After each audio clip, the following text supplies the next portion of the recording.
계속해서 바울 사도가 로마에 보낸 편지 로마서를 살펴보고 있습니다.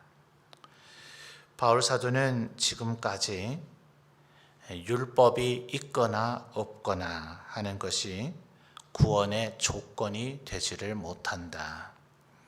또 유대인이냐 혹은 이방인이냐 하는 혈통적인 이유가 또 구원의 원인이 되지를 못한다 하는 것을 여러 장들을 통해서 설명하고 논증했습니다. 하나님 앞에서는 율법을 소유했든지 못했든지 또 혹은 율법을 알고 있든지 못했든지 또 혹은 혈통적으로는 아브라함의 후손으로 태어났든지 그러지 못했든지 한 사람도 예외 없이 모든 사람은 궁극적으로 죄인이 되어져 버렸다. 그래서 그런 방법으로는 구원 얻을 수 있는 것이 아니고 오직 율법 외에 하나님의 의를 이루는 하나의 길, 하나님의 방법 혹은 하나님의 지혜 혹은 하나님의 경륜으로서 예수 그리스도로 말미암는 의로움을 이야기했습니다. 그것은 믿음을 통해서 얻는 의로움이었고 그 믿음을 소유하게 되는 이들은 성령으로 말미암아 역사하심을 받는 이들이었는데 그들은 또한 창세 전에 미리 아심을 따라서 미리 예정된 선택된 이들이었다 하면서 지난 시간에 살펴본 우리 9장의 1절에서 13절까지 조금 과하거나 혹은 불필요하다고 여겨질 정도로 본인이 동족 유대인들을 얼마나 사랑하는지를 다시 강변하면서 그렇지만 유대인들 모두가 선택된 것이 아니다 이런 이야기를 했습니다. 그 증거가 창세기에 나타난 이야기들이 바로 그 근거와 증거가 됐죠. 9절에서부터 11절까지의 말씀을 보면 아브라함의 후손이 모두 다 선택이 된 것이 아니라 이삭을 통한 자만이 선택된 자라 불려지게 될 것이다 하셨고 이삭에게서 이어진 후손인데도 불구하고 에서는 선택받지 못했고 오직 야곱만 선택을 받았고 또 그 야곱 이후에 우리 또한 그러하다. 이제 이 얘기를 지금 바울 사도가 하고 있는 거죠. 자, 그러면 이제 누구라도 이런 이야기를 들을 때에 억울할 수 있는 사람이 있지 않는가? 이런 반문을 가질 수가 있겠죠. 그리고 결국 19절에서 얘기하는 것처럼 하나님이 다 미리 정하신 거라면 19절에 그렇게 말하죠. 혹 네가 내게 말하기를 그러면 하나님이 어찌하여 허물하시느냐 누가 그 뜻을 대적하느냐 하나님께서 이미 다 선택을 하셨다면 선택된 자들은 어차피 선에 이르고 의에 이르고 구원을 받게 될 것이고 또 선택받지 않은 자들은 궁극적으로 악하고 죄악 가운데 있어서 멸망이 될 것이 아니냐. 하나님은 불의하시다 이렇게 14절에서 표현하는 것처럼 그렇게 말하려고 할 수 있는 자가 있지 않겠냐. 이런 이야기인 거죠. 여기서 우리가 언제나 잊지 말아야 되는 것은 우리가 하나님을 알아가는 것, 이걸 이제 조금 어렵다면 어려운 말로 한자어에 사실은 불과하죠. 신학이라고 얘기를 하죠. 하나님에 대해서 알아가는 거예요. 근데 하나님께서 사실은 그렇게 연구의 대상이나 탐구의 대상이 되지를 못합니다. 그럴 분이 아니세요. 우리가 미물이나 동물이나 미물이나 광물이나 생물이나 이런 걸 탐구하고 연구해야 되는 것이지, 하나님은 그런 존재가 아니세요. 그러나 하나님을 알미 우리에게 힘이 되고 능력이 되고, 그것이 믿음과 직결이 되어져 있고 우리가 구원을 받는 방편이기 때문에 하나님을 우리는 끊임없이 알아가야 됩니다. 근데 여타의 것들을 방금 제가 나열해 드린 생물에 대해서 연구한다, 또 혹은 동물과 광물에 대해서 연구한다, 온 우주 만물에 대해서 연구한다 하는 이 인간의 지식하는 태도, 뭔가를 알아가고 연구하고 배우는 이 태도에서 하나님을 그렇게 알아가다 보면 하나님과 나와의 관계가 어떠한 관계인지를 잊어버려요. 마치 하나님과 내가 대등하기라도 한 것처럼, 하나님이 마치 우리 인간들과, 예수께서 육신의 몸을 입으셔서 성육신 하셨다 그러죠. 인간이 되리만큼 우리와 똑같하게 낮아지셔서 우리 가운데 오시니까 우리가 하나님과 우리가 비슷한 존재인 줄로 감히 그런 생각을 먹게 되는 거죠. 20절에서 바울 사도가 그 속내를 감추질 않죠. 이 사람아, 네가 누구이기에 감히 하나님께 반문하느냐. 자, 하나님은 우리에게 그분이 어떤 분이신지를 알려주시기를 공의로운 분이라 하셨어요. 사랑하시지만 사랑 이전에 어떤 면에서 신구약 성경, 특별히 구약에서부터 더 두드러지고 우리에게 먼저 알려진 하나님의 속성은 공의로우심입니다. 그러니 하나님께서 절대로 의로운 자에게 부당하게 벌을 내린다든지, 또 불의한 자에게 속으셔서 기망당하셔서 상을 주신다든지 하는 그런 실수, 지도자의 실수는 그 자체가 불의함이죠. 만약 하나님께서 그런 실수와 부패함이 있다면 14절에서 얘기하는 하나님을 불의하다고 주장할 수가 있을 거예요. 근데 하나님에게는 그런 일체의 한치의 오류나 실수가 없으시죠. 절대로 불의한 자를 그저 너 괜찮다, 의롭다고 억지를 부리시거나 몰라서 그렇게 하실 분이 아니시고, 인간의 간악함과 그 뻔뻔함의 수치를 모르는 그것으로 인해서 인간에게 속으셔서 죄악되고 거짓된 자를 아주 좋은 사람이라 이렇게 말하실 만큼 어리석은 분이 아니십니다. 하나님 절대로 불의하지 않으세요. 그러니 하나님께서 반드시 멸할 자를 멸하시고 구원할 자를 구원하실 거예요.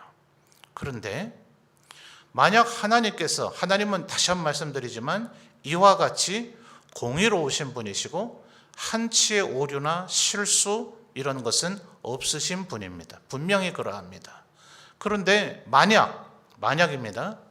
하나님께서 우리들이 옳든 악하든 가리지 않고, 우리가 선하든 악하든 가리지 않고 우리 모두를 다 멸하시거나 죽이시겠다고 한들 누가 하나님께 그것을 항의하거나 따질 거예요. 우리는 마치 여기에 있는 그 어떤 특정한 한 사람, 그 사람을 지금 심판대 위에 올려놓고 이 사람이 지금 구원받는 것이 마땅하냐 아니면 멸망당하는 것이 마땅하냐 하면서 하나님의 하시는 일을 논평하거나 구경하거나 관망하거나 하나님에게 조언이나 충고를 해드리거나 하나님께서 행하신 일을 논평하거나 할 수 있는 위치에 우리가 있는 것이 아닙니다.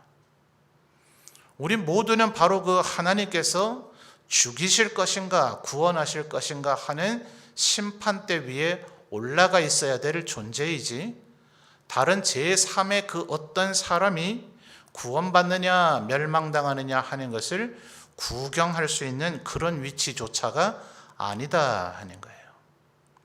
그러니 지금 감히 20절에서 분명히 지금 바울 사도가 다시 한 말씀드리지만 이 속내를 감추질 않죠. 이것은 바울의 지금 감정입니다.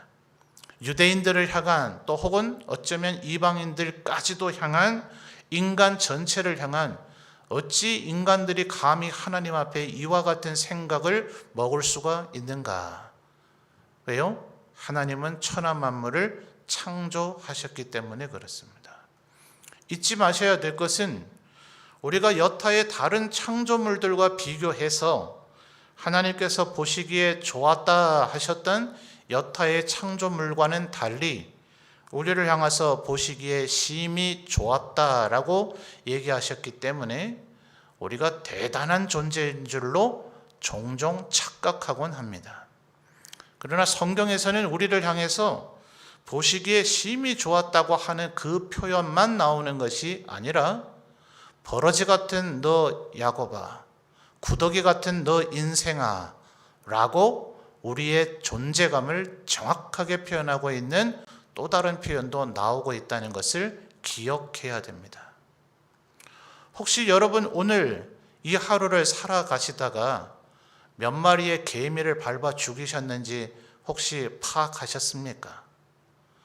혹시 여러분이 휘두르는 그 팔에 눈에 잘 보이지도 않는 거미 몇 마리가 혹시 죽지는 않았는지 혹시 파악하십니까? 그거 일일이 파악하고 헤아리며 사는 사람이 어디 있습니까? 하나님 앞에 실상 우리는 다시 한번 착각하지 말고 잘 들으십시오. 하나님은 절대로 우리를 이렇게 여기지 않으십니다. 그래서 은혜이고 그래서 긍휼입니다. 이렇게 여겨도 마땅하고 이렇게 여겨도 별 우리가 말할 가치도 없는 우리를 마치 하나님이라도 된 것 마냥 우리하고 대화도 하시고 우리의 이야기를 들어주기도 하시고 우리가 무슨 생각을 하고 있는가 관심도 가지시고 우리의 눈물을 닦아주시려고 하시니 이 어찌 은혜이고 긍휼이 아니라고 말할 수가 있겠어요. 그러나 분명한 것은 우리는 하나님 앞에 원래 그런 존재가 아니에요. 하나님께서 우리 모두를 이후 여하를 막론하고 네가 이 세상의 온 사람들 가운데 인류들 가운데 가장 선하냐. 그러니 하나님께서 성경에 대표적으로 거론되는 의인 3명의 이름을 거론하시면서도 그들이 내 앞에서 무슨 말을 할 것이냐. 그건 우리끼리 봤을 때 인간들을 놓고 대조하고 비교했을 때 비교 우위적으로 의로운 자다.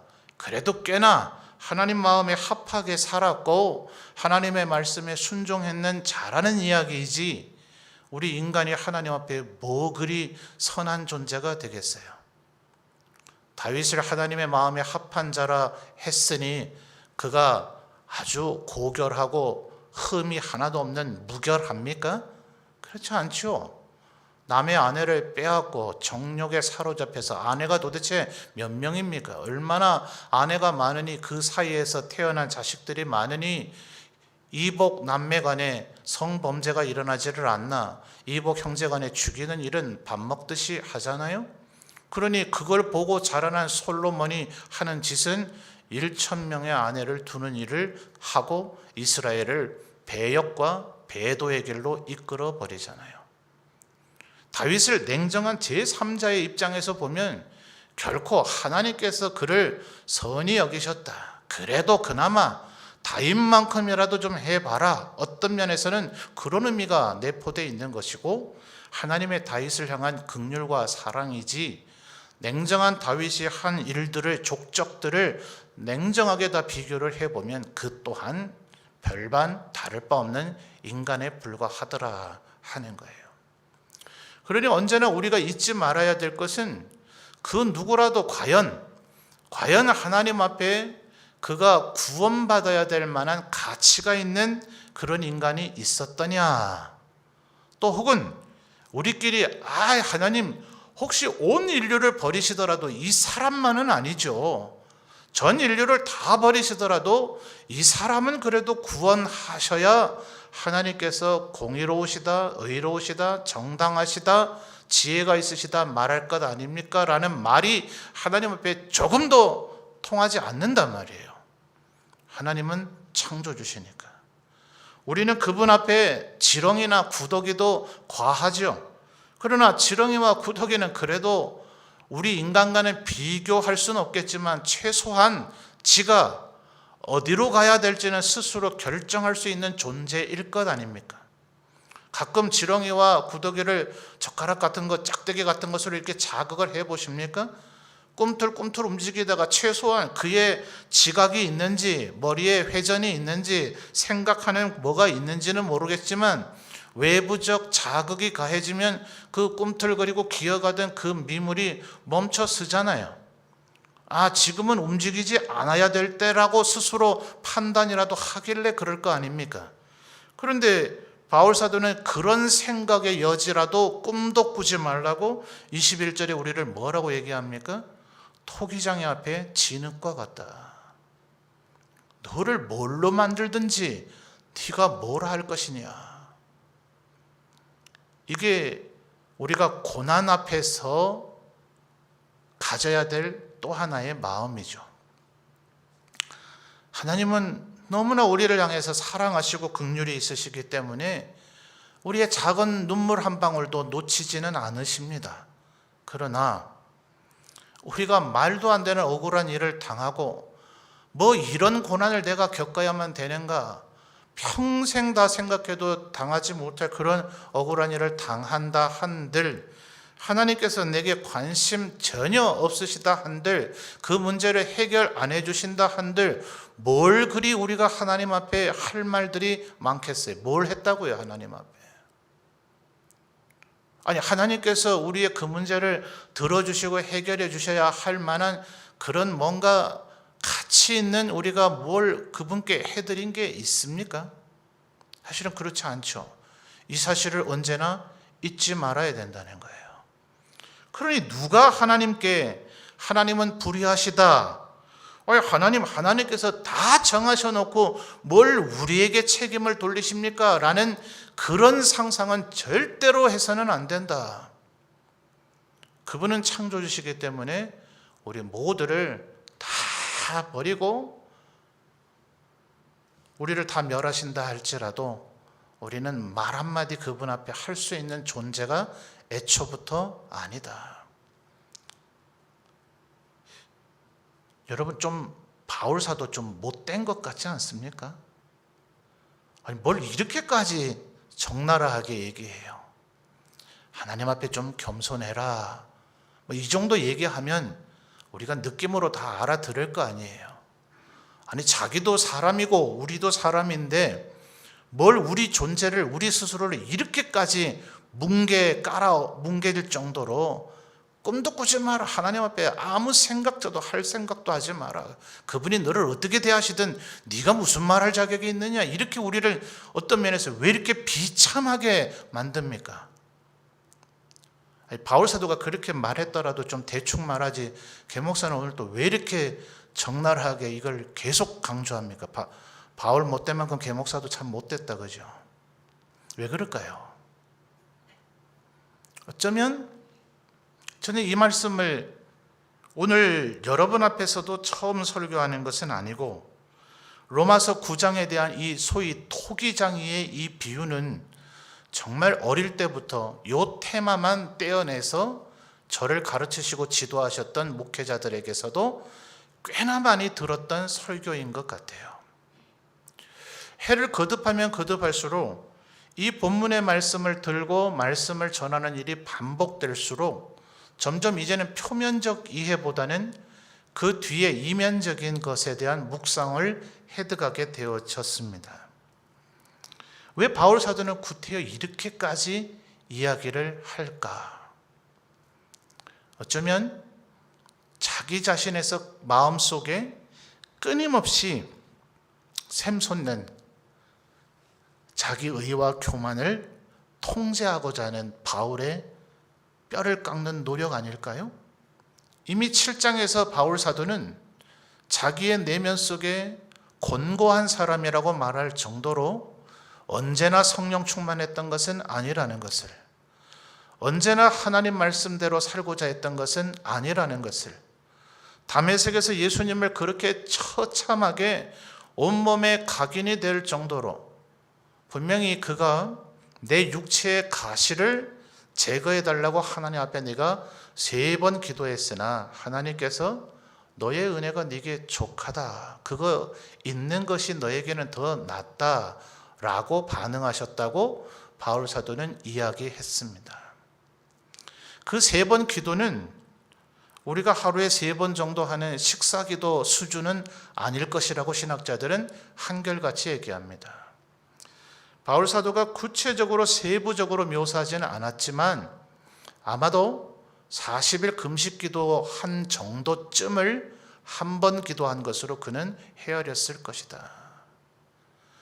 그렇게 3번을 기도할 정도로 자기의 몸에 새겨져 있는 육체의 가시, 그게 뭘까?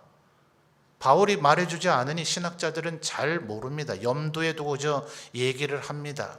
다메섹 도상에서 너무 밝은 광채로 나타나신 예수님을 만나면서 눈에 안질이 생긴 것인가? 아니면 그때의 말 위에서 떨어지고 밝은 광채를 보고 꽤나 큰 충격을 받으면서 그것이 뇌전증, 일명 과거에는 우리 간질이라고 부르곤 했죠. 그 형태로 병을 짊어지게 된 것인가? 여러 가지 가능성을 둡니다. 그러나 분명한 유추는 바울 사도가 말하고 있는 그 육체의 가시라라고 하는 것은 다메섹 도상에서 예수님을 만나게 될 때의 사건과 분명 연관성이 있을 것이라고 대부분의 신학자들이 그렇게 추론합니다. 그렇다면 그는 다메섹에서 예수님을 만나면서 그가 그토록 소중하게 여겼던 율법을 지키는 것, 바울 사도가 스스로 말했기 때문에 바울 서신을 통해서 우리가 알죠. 나는 베냐민 지파에 소속되어 있고 바리새인 중에 바리새인이고 난지 8일 만에 할례를 받았고 율법에 대해서는 그 어떤 사람보다도 열심히 있던 자다라고 바울이 말했기 때문에 바울이 이런 사람이었구나라는 것을 알고 있죠. 그러니 바울 사도의 마음속에는 그가 그렇게 얘기하지는 않았지만 어떤 면에서 다메섹에서 예수님을 만나기 이전에 하나님, 나 같은 사람은 당연히 구원하셔야죠. 이 세상에 하나님의 의를 이 세상에 드높이고 하나님 앞에 영광을 돌리고 죄악된 길로 가는 자들에게 거긴 아니야 라고 그들을 의의 길로 인도하고 말 안 듣는 자들은 죽이기까지 하면서 하나님의 의와 하나님의 영광을 나와 같이 드높였던 자가 누굽니까? 라고 그가 다메섹에서 예수님을 만나기 전에는 충분히 생각했을 법하지 않아요? 주님께서 좀 뭐라 그러십니까? 바울, 너의 그 정성, 그 의로움, 그 섬김, 그 열심은 구원 얻는데 아무짝에도 쓸모가 없다. 주님의 가르치심과 깨달음에 따라 바울이 뭐라 얘기합니까? 나의 그 모든 열정과 열심과 헌신과 그 의로움은 똥보다 더 가치 없는 것이다 라고 그가 스스로 이야기하잖아요. 왜 그런 얘기를 자꾸 할까요? 역설적으로 기독교 심리학자는 이런 얘기를 합니다. 그 바울 사도가 말은 그렇게 하지만 그 내면의 미망이 아직 떨쳐지지 않아서 그렇다. 바울 사도가 하도 고린도인들이 자랑 나는 하나님에게 이런 은사를 받았다, 하나님께서 나에게 이런 은사를 주셨다, 나는 하나님 앞에 이런 재능들이 있다 해대니 바울 사도가 말하기를 야, 주님 안에서 자랑하는 것이 얼마나 헛되고 어리석으며 그것이 주님께서 가장 싫어하는 교만이냐. 절대로 자랑하면 안 되고 혹시 정말 자랑해야 되겠거들랑 나의 연약하다, 나는 무능하다, 나는 가치 없다, 나는 쓰레기다, 이런 것을 오히려 자랑해라. 그래야 예수 그리스도가 네 안에서 드높임을 당할 것이고 받으실 것이고 그래야 네가 가치 있는 존재라고 그나마 여겨지게 될 것이다. 니들이 하도 그렇게 자랑질을 해대니 내가 정말 가치 없는 사람인가 여겨질까 싶어서 내 얘기를 조금 해볼까 하면서 그런 얘기들을 바울 사도가 했잖아요. 그 바울 사도가 그런 얘기를 하는 그 구조, 그 심리를 잘 유추해 보라고요. 결국 바울 사도의 입에서 그 말이 결국 나오게 되는 것은 이 고린도인들 이 녀석들 보게, 에베소인들 보게, 빌립보인들 보게, 이것들이 이방에서 하나님을 전혀 모르고 본질상 진노의 자녀였던 것들을 내가 복음을 가르쳐줘서 이제 하나님을 알고 하나님의 백성이 되게 했더니 이렇게 고마움도 모르고 저가 원래부터 잘난 자들인 줄 알고 이렇게 까부는가? 내가 그래도 너희보다는 낫던 존재다라는, 여전히 바울도 자기의 머리에 의로움, 그 이론적으로는 하나님 앞에 이런 율법이나 유대인이나 베냐민 지파나 율법에 열심히 있었던 것이나 그 어떤 것도 하나님 앞에 구원받을 자격이나 조건이 되지 못한다는 것을 그의 머리와 그의 이론은 분명히 알고 있지만 그의 마음의 정세는 여전히 있는 겁니까? 없는 겁니까? 제 말을 지금 잘 따라오고 있습니까? 정말 바울 사도가 그 마음이 눈꽃만큼도 정말 단 하나도 없었다면 그 얘기를 했을까요? 분명히 그에게는 그 어리석은 아직 덜 성화된, 덜 복음에 사로잡힌, 덜 예수님의 은혜를 잘 알지 못하는 고린도인, 에베소인, 빌립보인들에게 아니야 그거 아니라고, 제발 하나님 앞에 겸손하라고, 우리는 하나님 앞에 내세울 게 아무것도 없는 자라고, 오직 예수 그리스도의 그 은혜와 보혈이 아니었으면 우리는 주님께 가까이 갈 수조차 없었던 존재라고 말하고 싶은 것은 분명하지만 그들을 교훈하고 깨닫게 해주고자 하는 바울의 마음이 있는 것 또한 분명하지만 여전히 바울 사도의 마음에서도 나는 너희들보단 의로웠어. 아니 지금도 나는 너희보단 의로워. 너희가 아무리 열심을 낸다 한들 내가 그동안 했던 열심은 따라올 수 없을걸? 라는 마음이 그 마음 밑바닥 속에 드리워져 있지는 않습니까? 그렇지 않다면 이 얘기를 왜 로마서에 보냅니까? 예루살렘서에 보내야죠. 그렇지 않나요? 왜 이방인인 로마인들, 다시 한번 기억하십니까? 로마서를 언제 집필했는가? 아마도 그가 2차 선교 여행 중 남부 아가야 지역의 고린도에서 18개월을 체류하고 있을 때 북부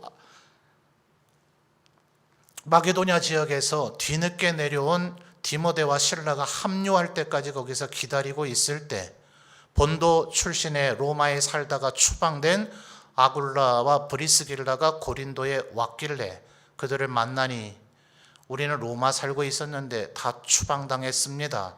거기에는 예수 믿는 이방인들이 있습니다. 그래서 로마서를 쓰게 됐다라고 대부분의 신학자들이 얘기하고 있다 했잖아요.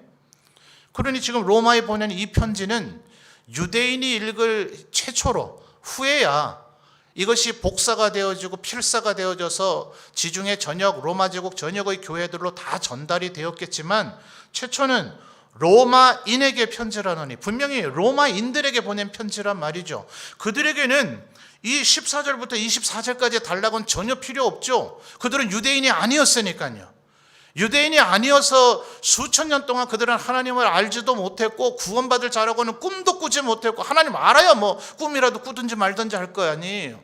구원이라는 것이 있는지조차도 몰랐던 그들에게 하나님은 이와 같이 창세전부터 미리 아신 자들을 미리 예정하셔서 선택하셔서 그들에게 믿음을 주시고 그에게 의롭다 하셔서 그들을 양아들 삼으시고 끝내는 영화롭게 하실 구원의 계획을 착착 이루어가고 계시다. 로마인들은 얼마나 환호할 얘기입니까? 우리가 선택될 수 있는 자들이겠구나. 이 얘기를 왜 하냐고요. 유대인들만 거의 모여있는, 예루살렘에도 이방인이 없는 건 아니지만 예루살렘에다 편지를 보내서 예루살렘에 여전히 머무르고 있는 유대인들에게 편지하노니, 이래가지고 우리가 예루살렘서라고 불려지는 편지가 있었다면 거기에 14절에서 24절까지 이런 얘기가 적합하지 않느냐 말이에요. 유대인들아, 너희들 선택받지 못했다고 하나님 앞에 항의할 생각 꿈도 꾸지 마라, 이런 얘기 했어야 논리적으로 맞지 않느냐 말이에요. 왜 로마인들에게 이 얘기를 할까요?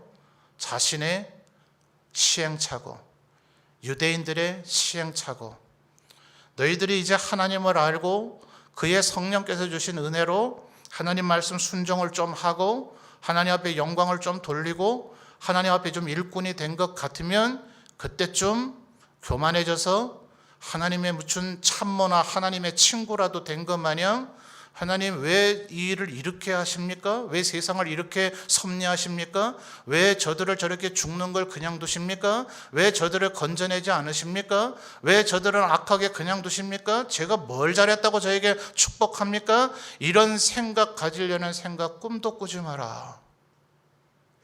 로마인들아, 우리 인간은 원래 그런 존재가 아니다.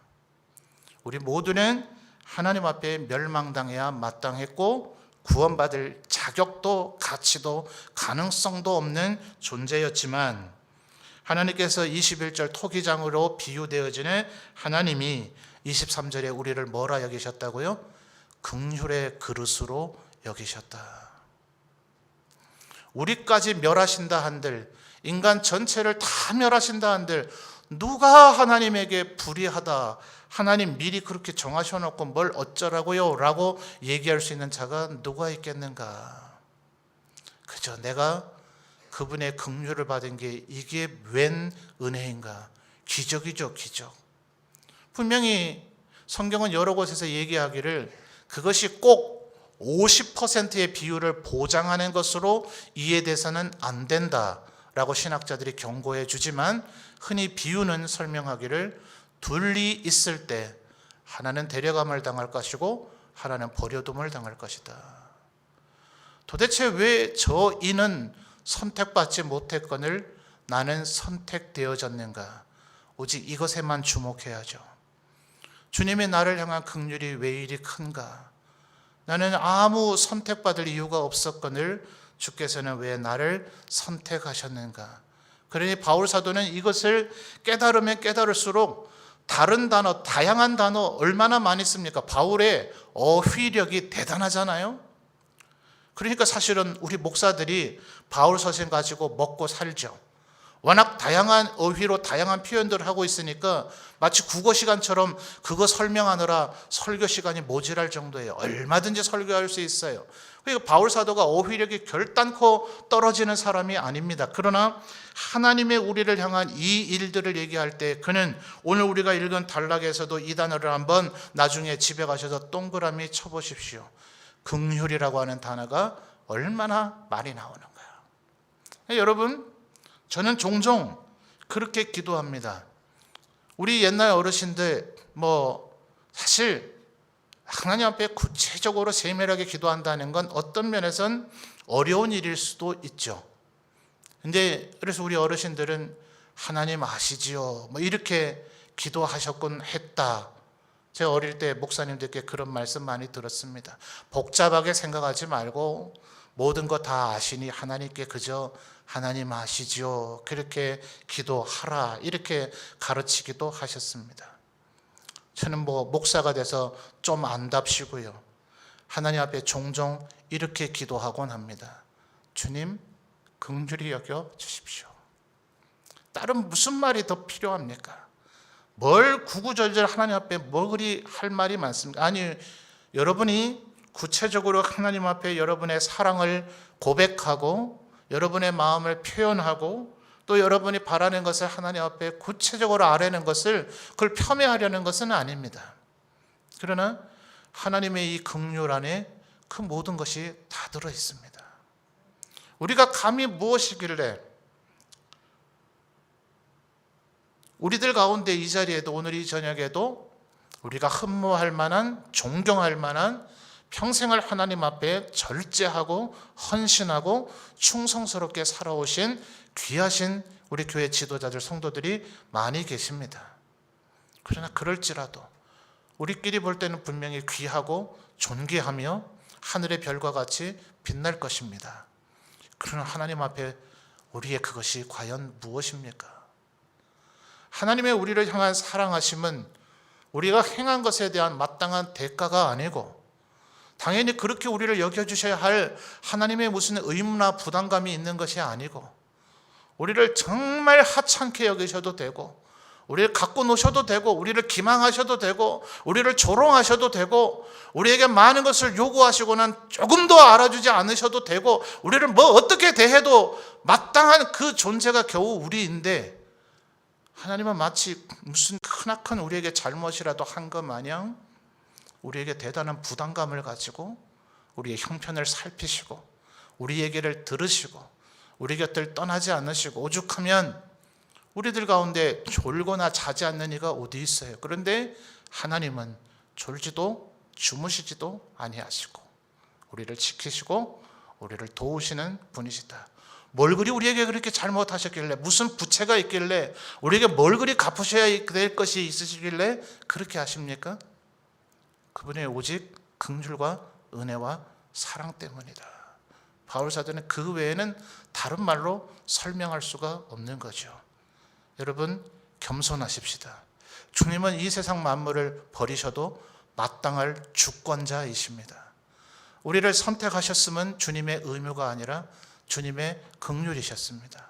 그에게 선택받았음이 감당치 못할 은혜이고 감사할 이유입니다. 이제 더 이상 무엇이 필요합니까? 이 은혜를 받은 우리들 그저 겸손히 살아야 될 줄 믿습니다.